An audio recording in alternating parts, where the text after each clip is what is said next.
오늘 경기는 일단 토트넘이 챔피언스리그 첫 경기에서 승리를 했다는 데 큰 의미를 둬야 될 것 같아요. 사실 경기력적으로 엄청나게 많은 거를 얻어갈 수 있는 경기는 아니었고 지난 본머스전 이후로 2연승을 완성했다는 거에 좀 큰 의미를 둬야 될 것 같습니다. 근데 어쨌든 간 팀이 성장하는 과정에서 저는 꾸역승이라는 게 없을 수 없다고 생각해요. 그리고 언젠가 한 번은 겪어야 되는 과정인데 오늘 토트넘이 그런 꾸역승을 만들어냈다고 생각을 하고요. 이 꾸역승이라는 것도 저는 받을 자격이 있다고 생각을 하는 게 수비 못하는 팀은 어차피 꾸역승도 못해요. 근데 오늘 토트넘이 빌드업하는 과정에서 이런 일 저런 일 있었지만 어쨌든 수비력이 받쳐줬기 때문에 무실점으로 경기를 마무리할 수 있었다. 이런 것들은 또 토트넘이 할 건 했다. 이렇게 봐야겠죠.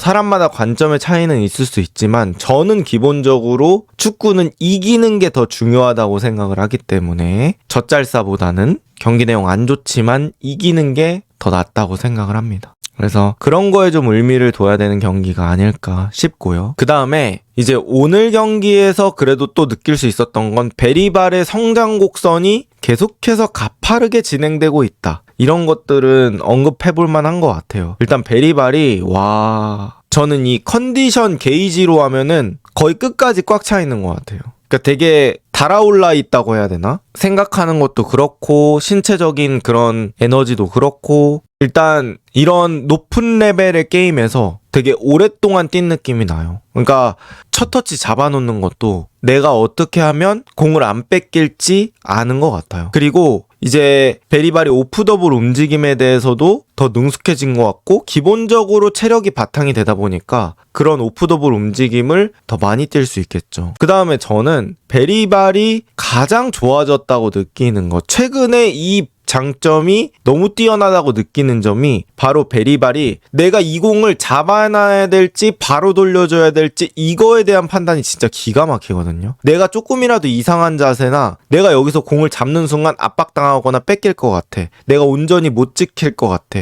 그런 상황이면 그냥 공이 오기 전부터 생각을 해놓는 거죠. 그 다음에 그냥 바로바로 리턴을 줍니다. 이게 토트넘이 중원에서 그나마 볼을 안 뺏기게 만들어준 그런 원인이 아닐까. 그래서 베리발이 그런 판단이 되게 좋아졌다. 이렇게 얘기할 수 있을 것 같고 오늘 첫 득점도 자책골로 기록되긴 했지만 베리발의 오프더볼 움직임 그리고 잘 잡아놓고 안쪽으로 유효한 크로스로 올려준 거잖아요. 그래서 그런 것들은 또 베리발이 이 컨디션을 오랫동안 유지할 수 있는 재료가 될 것 같아요. 저는 이제 베리발 같은 선수가 미드필더기 때문에 골 같은 게 항상 들어가지 않고 이 컨디션이라는 게 쭉 유지되는 게 힘들 수도 있는데 그렇게 중간중간에 그런 골 같은 이벤트가 있다면 저는 베리발의 이 달아오른 컨디션이 쭉 오래 갈 것 같거든요. 그래서 오늘 경기에서도 베리발이 경험치나 여러 가지 것들을 얻어갈 수 있는 경기가 아니었나 싶습니다. 그 다음에 오늘 전술적인 얘기를 좀 더 해볼게요.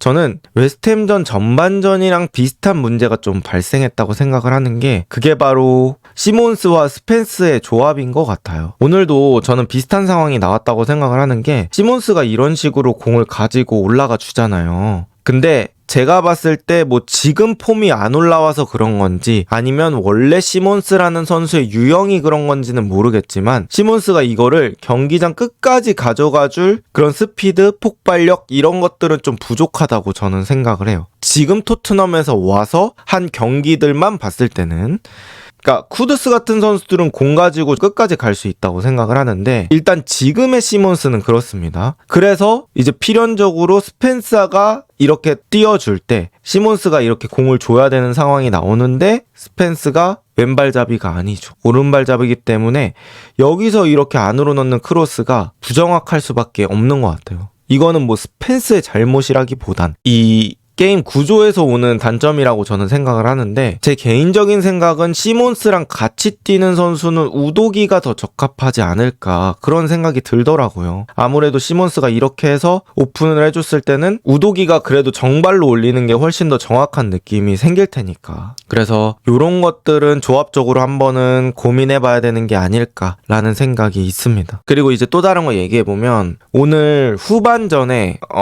시작하자마자부터 한 한 65분 정도까지 이 시간대를 토트넘이 버텼기 때문에 무실점 승리를 했다고 생각을 하거든요. 토트넘이 저는 전반전보다 후반전에는 조금 더 공을 잡아놓고 짧은 패스로 풀어나가려는 걸 저는 개인적으로 느꼈거든요. 근데 이제 토트넘이 냉정하게 지금 미드필더도 그렇고 공을 그렇게 잘 돌리는 선수들이 포진되어 있지는 않습니다. 그리고 비아레알도 후반 시작하자마자 되게 압박을 타이트하게 많이 가더라고요. 근데 거기서 토트넘이 실점만 안 한다면 사실 비아레알도 체력이라는 자원을 쓰는 거기 때문에 그 압박 강도를 90분까지 유지할 수는 없거든요. 그래서 비아레알이 체력이 남아있으면서 토트넘이 짧은 패스로 풀어나가려는 시간대인 45분부터 한 65분까지를 토트넘이 잘 넘겨주는 게 필요했거든요. 근데 토트넘이 그 사이에 되게 미스가 많았어요. 뭐 벤탄쿠르도 그렇고 로메로도 한 두 번 연속 이렇게 끊기는 상황들도 있었고 그렇긴 했지만 결국 실점을 안 했다는 거. 그것들이 저는 토트넘을 잘 지켜줬다고 생각하고 그 시간대 넘기니까 그래도 이 비아레알의 거센 공격들이 어느 정도는 누그러지고 토트넘도 조금 실수가 줄면서 시간이 소모가 됐던 것 같습니다. 그리고 저는 여기서도 프랭크 감독의 선택이 있다고 생각을 해요. 그러니까 이런 상황에서 토트넘이 조금 더 수비 블럭을 올려놓을 건지 뭐 아예 앞쪽으로 가서 압박을 적극적으로 걸어서 이 공을 우리가 가져가서 게임하는 게 편하겠다 이렇게 생각할 수도 있잖아요.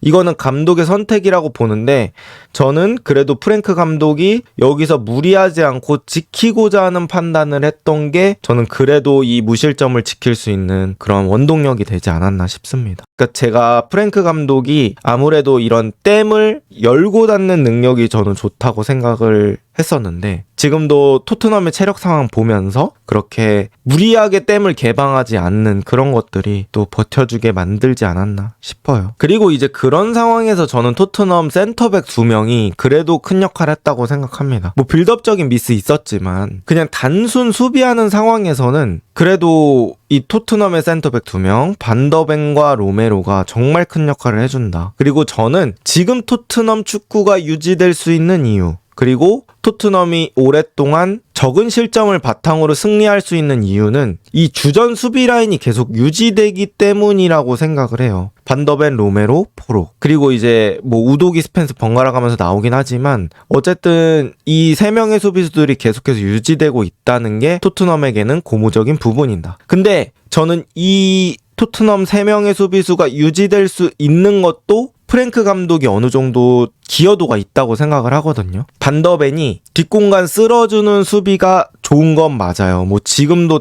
그런 모습들이 나오고 있긴 한데 포스테코글루 때보다는 그 빈도가 줄어들었다는 점. 그래서 뭐 햄스트링 부상이나 피로누적 부상 같은 거에서 조금은 자유로울 수 있다는 점. 이런 것들이 이 센터백 라인을 유지시키는 데 도움이 되지 않았나. 너무 많은 공간을 커버한다고 하면 당연히 이제 확률적으로는 부상당할 확률이 높아질 수밖에 없기 때문에 이런 프랭크의 게임 모델이 또 그런 것들을 좌우하지 않았나 싶고요. 그리고 저는 결국에는 실점도 습관이라고 생각을 합니다. 토트넘이 지금 계속해서 무실점 흐름을 이어가고 있는 것들이 오늘 경기에서도 반영이 됐다고 봐요. 그러니까 예를 들어 토트넘이 리그에서 지금과 같이 뭐 3승 1패를 하더라도 실점을 많이 하면서 3승 1패를 했다고 하면 오늘 같은 게임은 위험했을 수도 있을 것 같아요. 그러니까 어떤 느낌이냐면 골을 먹히는 게 별일이 아닌 팀은 성적이 유지가 잘 안 되거든요. 그러니까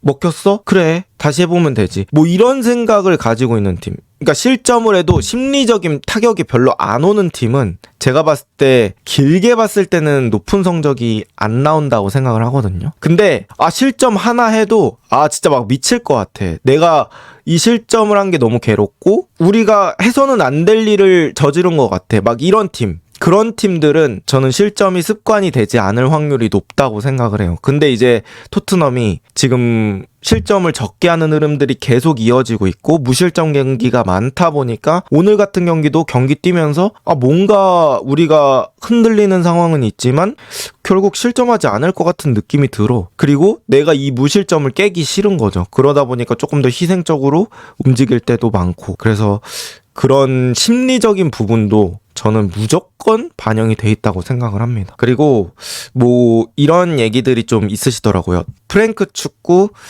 생각보다 좀 이런 경기 보면은 재미없다는 생각이 든다. 근데 저는요, 재밌고 성적까지 나오는 감독? 전 세계에 진짜 극소수 중 극소수라고 생각을 합니다. 그리고 그런 감독은 이미 빠르게 슈퍼스타가 되는 것 같아요. 그렇지 않은 그런 극한의 상위권의 팀이 아니라면 저는 어느 정도 둘 중에 타협을 해야 된다고 생각을 하는데, 프랭크 감독은 이제 그런 부분에서는 실리적인 부분을 더 신경 쓰는 감독이라고 봐야겠죠.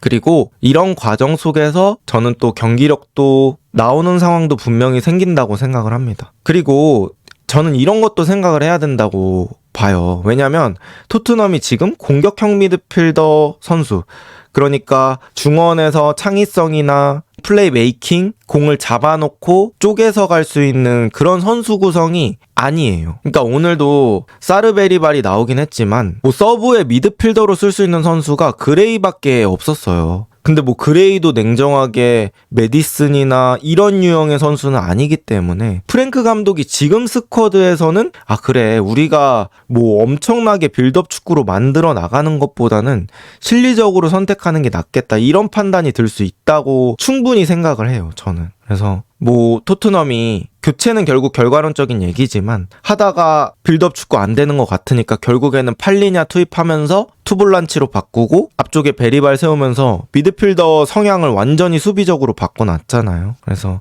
뭐 그런 것들도 맞아떨어지지 않았나 싶습니다. 어쨌든 토트넘이 어느 정도 궤도에 오를 때까지는 저는 성장통이 있을 거라고 생각해요. 매 경기 재밌을 수 없고, 그러니까 프랭크 감독이 이런 축구 모델을 유지하려고 한다면, 실리적인 축구 모델, 뭐 어느 정도 밸런스 잡는 축구 모델을 유지하려고 한다면 선수들의 체력 관리 무조건 필수일 것 같고요. 그런 상황에서는 어느 정도 로테이션을 맞춰주는 거 중요할 것 같고, 또 수비를 많이 하는 상황, 그러니까 공격 상황이 많지 않은 상황에서도 득점을 만들려고 한다면 결국에는 역습 나가는 과정을 조금 더 날카롭게 다듬는 것들이 필요할 것 같고요. 그 다음 세트피스 준비도 다양하게 해야 될 것 같습니다.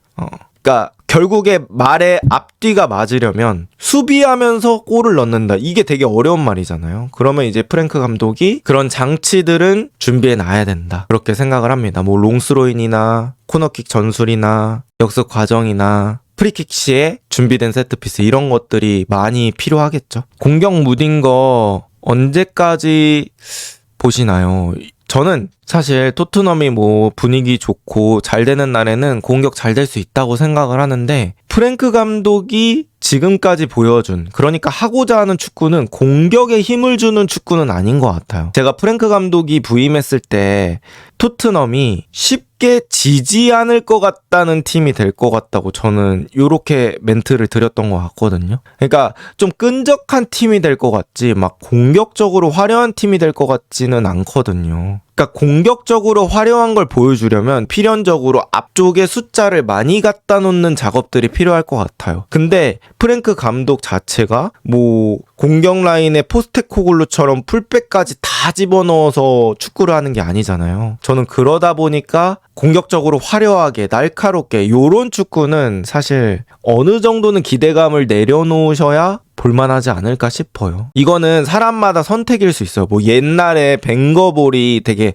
아트사커 이런 것 때문에 좋아서 아스날에 입덕하신 분들이 있잖아요. 뭐 그런 게 좋으실 수도 있고, 나는 축구 잘하는 거 상관없어, 우리가 이기는 게 더 중요해, 그렇게 생각하시는 분들도 있잖아요. 축구라는 게 모든 걸 만족할 수 없기 때문에. 포스텍 시절에 잘 되는 날에는 축구가 되게 재밌지만 실점하는 거에 스트레스 받고 결국에는 패배하는 거에 스트레스 받으셨다면 또 요런 축구가 마음에 들 수 있을 것 같고, 그거는 사람 차이일 것 같고, 뭐 공격적으로 엄청 세밀한 플레이 이런 것들을 하는 감독은 아닌 것 같습니다. 제가 프랭크 감독 부임된다고 했을 때 브렌트포드 시절의 경기들도 많이 찾아봤는데 사실 엄청나게 쪼개서 패턴 플레이를 입혀서 공격하는 스타일보다는 지공 상황에서도 크로스 플레이가 좀 많고, 이 패스의 길이 단위가 좀 길다고 해야 될까요? 그런 것들을 많이 느꼈고, 뭐 한 번의 공격 상황에서 패스 횟수를 많이 가져가려고 하는 것 같지는 않습니다. 슈팅이 나오기까지, 옛날에 펩이 했던 축구는 뭐 패스가 엄청 많다고 하면, 지금 이제 프랭크 감독의 축구는 한 번의 슈팅이 나오기까지 그렇게 패스 횟수가 많지 않은 거죠. 이거는 스타일의 차이라고 생각을 하고, 그런 모습은 아무래도 좀 적게 나타나지 않을까 싶어요. 네, 좀 더 다이렉트한 축구. 그 대신 그 앞쪽에 투자하기보다는 밸런스에 더 투자를 한다고 해야 될까요? 그런 느낌인 것 같습니다.